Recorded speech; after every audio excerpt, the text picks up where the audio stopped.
Aloha, good morning. This is Caron B Davis of Caron B Realty International, and very excited this morning. We have Alex Peach back. He's the Senior Associate at the Office Service Division at Colliers and focusing on leases for both tenants and landlords. He has been with Colliers since 2015, and I've actually had the pleasure of working with Alex, and I wouldn't go anywhere else but Alex. Alex, you're amazing, and you make the client feel so comfortable, and you're so educated on what's going on, and that's what we try to do here at Caron B Realty. So welcome back, and we're going to have a wonderful informative session today on what's going on with the office space, because I know many people, even selling, residential. Alex, just the other day, I was at one of my luxury homes in Kahala, and the buyer goes, "Oh, the whole commercial office buildings in the mainland's all doom and gloom, and the US is going to have, it's all going to just blow up on us, and I mean, really, that's what people are thinking, through all you hear certain buildings, like even in San Francisco, right, where Nordstrom's used to be, that building. But I also know people are pivoting with what's going on, and we're going to have an exciting talk today. And Alex is going to talk about all the changes here locally with the way that, the way we live has changed since COVID. So, Alex, please go ahead and let's have a discussion on what's going on in the office buildings. Thank you, Caron. I appreciate it. Thanks for having me back, and thank you for those kind words. So, yeah, as you mentioned, yes, everybody has the perception that the office market is doom and gloom, and most of my knowledge is based here locally. So I can only speak to what I read about reports on the mainland. But compared to that, we are kind of bucking the trend here locally. And a big piece of that is just that we were never overbuilt on office space. We just don't have the same kind of development of office space as you do in a lot of the mainland metros. So, we were able to kind of be buoyed by conversions from office to other uses. Even you have 1132 Bishop Street, large Class A building downtown owned by Douglas Emmett. They're kind of just finishing up. There's still a few office tenants to move out, but there are already a bunch of residential tenants living there, and those are residential rentals. You have the Remington College building also downtown. That is in the process. No more office tenants there. It's being fully overhauled into an AC Marriott hotel. And then you have the Davies Pacific Center also downtown that was recently purchased by Avalon. And they are going to keep floors at least 1 through 5 as retail and office. But I believe everything from there up, about 120,000 square feet, is going to go to residential fee simple condominiums. And then you also have 1833 Kalakaua Ave, which is right on the edge of Waikiki, right kind of near the convention center. That's going to be converted. I think next year they're going to start, and I believe that's going to be a hotel as well. They were talking about a hostel in the past, but I believe that's a hotel.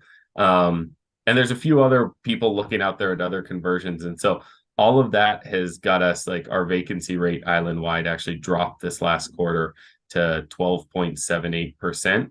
So you kind of compare that with San Francisco, which is, I think, 30% vacant. LA is 22% vacant. And I mean, they also still have a bunch of buildings under construction that, they have millions of square feet still coming online, whereas we just don't here. So. Yeah, these high demand. So what are you finding? Are businesses, having their employees come back to the office, or how's the workflow happening now in other businesses? So it really depends. Locally, I have not seen a lot of fully remote businesses. I can count probably on my one hand the number of businesses I know of locally that have gone fully remote. I think hybrid is starting to kind of be the main shift, and having people in the office maybe Tuesday through Thursday, and Monday and Friday they work from home, and that can reduce the need for their square footages. Some businesses can maybe stagger when people are in, but I mean, if you plan to have everybody in at one time, you really can't do much to kind of reduce your square footage. So we are seeing some people reduce square footages. It's getting a lot less common the last year or so. The people who are just going to fully give up their office space seem to have already done it. I'm not at least personally seeing as many, reductions in square footage. Most people are kind of holding steady as of now.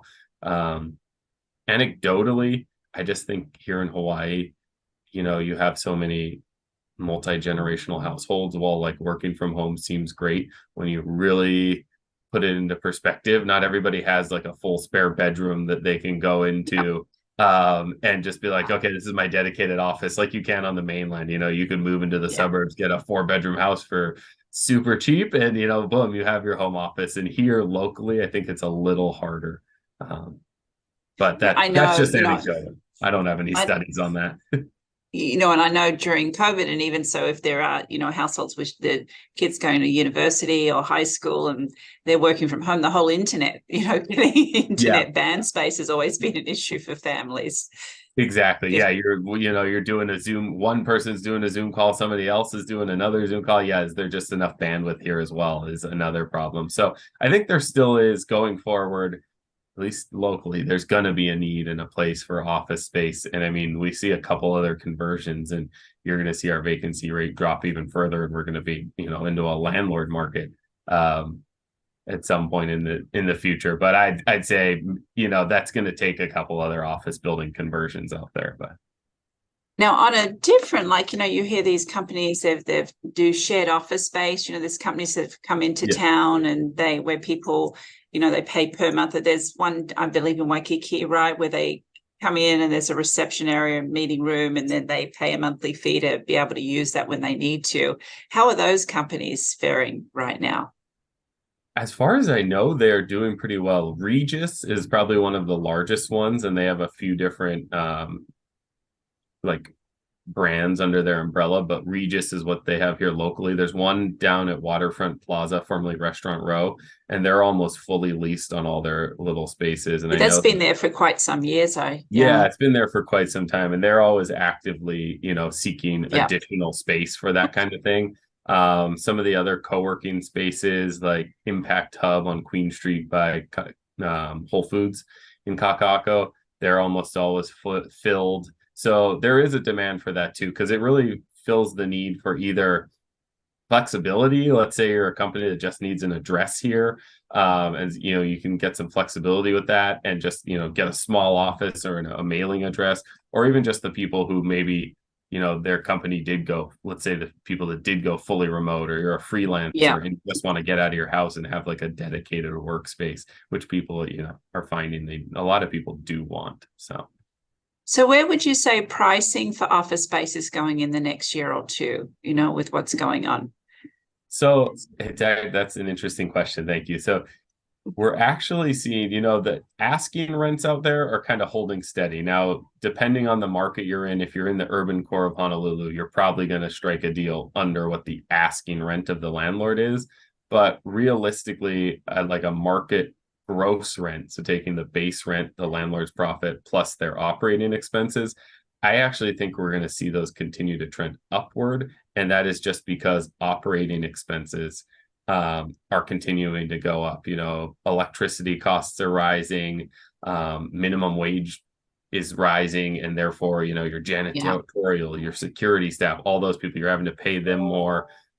Insurance costs are going up, and just everything's going up. So we're seeing a big uptick in operating expenses. And there's only so far the landlords can like compress their base rents yeah, to attract tenants, especially if they need to pay out a tenant improvement allowance or like deliver work for a tenant, and construction costs are rising. So yeah, that's going to be a big headwind, I think, here locally for landlords going forward. Is they'll probably have the tenants, but we're already seeing like sometimes I've had multiple tenants for on landlord projects where they're a good sized tenant, and just based on the amount of work they need for the space, we just can't make the deal pencil because it's just so expensive, and yeah. the amount we're recovering in rent just doesn't justify it. So that's going to be a big challenge. And yeah, people I think are shocked to know that like you probably were getting a better deal on your office space. Well, definitely in 2020, but even like pre-COVID, we were almost seeing some better deals on a gross perspective than now. Now that's not across the board. There's still some great deals to be had out there, but the rising operating expenses are just really cutting into the overall picture of like a lowering a tenant's gross rent. Exactly. And I mean, we see that in residential condos, of course, the maintenance fees going up, and it's like they're crazy expensive right now. And Yeah. some will continue to go up and improving the buildings. And, we're nearly ready here to go on to Marianne's photos of the week. But before we go there, this is sort of a human question to you. And I know, mental positiveness is so huge to be successful in what we do. And I just want to ask you, how have you mentally stayed positive with all the changes that have happened with office space? Because there were some really dicey, unknown times during this period. Yeah, Alex. there really were.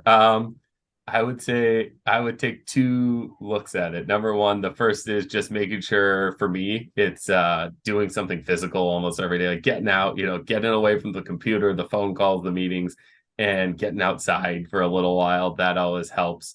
Yeah.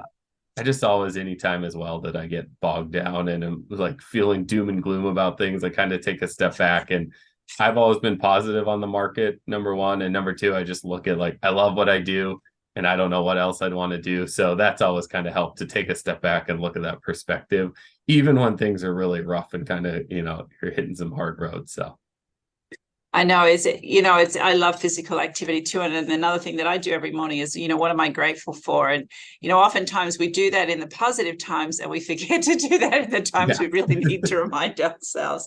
But thank you for sharing that with us, because, we talk, business and what's going on, but, personally, you've got to be in a really positive mental space to help your clients and cope with the changes. And I think you do an excellent job at that. So I thought I'd just throw that question out this morning, and thank you for sharing that. of course, that was a great question. Yeah, that's something that's not always discussed, but yeah, you definitely got to find the ways to stay positive. Yeah. It is important. Absolutely. And you've had some major changes in office, even more so than definitely. Residential. Look at you, you're still smiling beautifully. Thank you.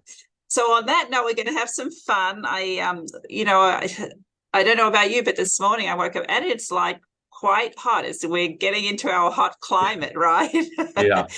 And I know I saw you the other day walking around Diamond Head, and I don't know about you, but it was warm at 5 o'clock. I'm like, what is going on? It's crazy. So I know. So I'm going to share Marianne's photos, and they're so fun today. And it's all about the warm weather. And what she's quoted here is, she says, keeping cool in the heat of summer.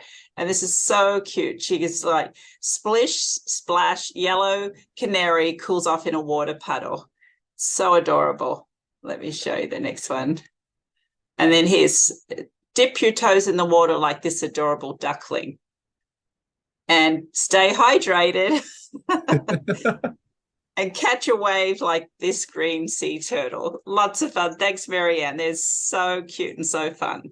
Again, Alex, thanks for being with us today, and enjoy your weekend, and we'll go from there. Aloha. Thank you. Thanks for having me.